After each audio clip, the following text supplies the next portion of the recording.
night. Election Day, less than 2 months away. It will usher in a new era in the Rose City. Portland will be welcoming a new form of government, and with it, a brand new mayor. This week, our news partners at Willamette Week took a closer look at two of the candidates who've been leading in donations and endorsements, Renee Gonzalez and Carmen Rubio. Joining us to talk about the article is Willamette Week's news editor, Aaron Mesh. Aaron, as always, thank you for being here. As always, it's my pleasure. Let's talk about this. Both of these people have made headlines in recent months. What is similar? What's similar about these two candidates? Well, close readers and frequent viewers of your program will know that they've both had some trouble with their driving records. Rubio more so than Gonzalez, but they both have had their license suspended multiple times. Commissioner Rubio had it suspended 6 times. Otherwise, what makes them similar is that they are both incumbents in a Portland City Council that is historically unpopular, that people feel does not represent them. They are different, however, in some significant ways as well. Let's talk about that. How do these two differ? Well, they're different in, I think, some fairly crucial ways. One is that Rubio's track record suggests that she has a much greater ability to pass ordinances at City Council in a variety of ways, including ones that have very much pleased the business lobby by decreasing restrictions around construction, by getting rid of some red tape, some environmental regulations, and also taking a lot of climate dollars that from a very large tax pool and moving them over to existing budgets.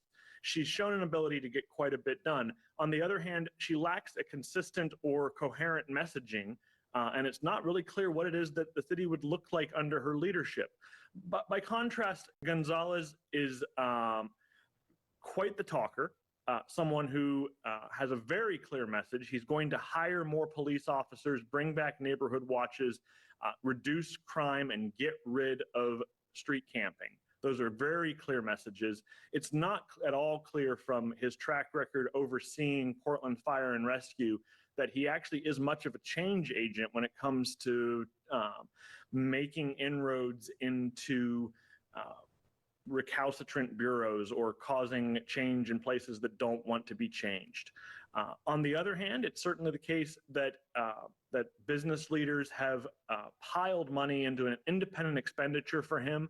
There's a lot of money in an independent PAC that is being run to support his candidacy. And a real open question right now is whether or not the political consultants who are advising Rubio are going to be able to raise a competitive amount of money that will match what Gonzalez is raising on IEs.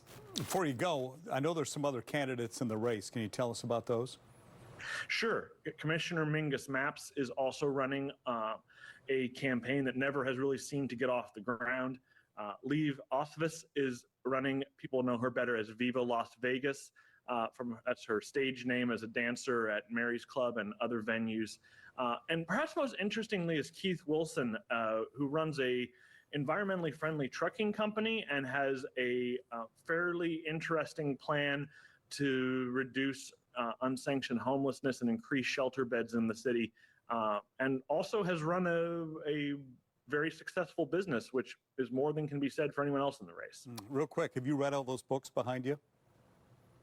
I've read a lot of them because they're not books. They're actually the old volumes of Willamette Week. Those are archived materials of our many, many issues. And, you know, I wrote a couple of them. You're a smart guy. Didn't surprise me a bit. Aaron Mesh, as always, thank you. You can read the entire article in the latest edition of Willamette Week on newsstands now or online at wweek.com.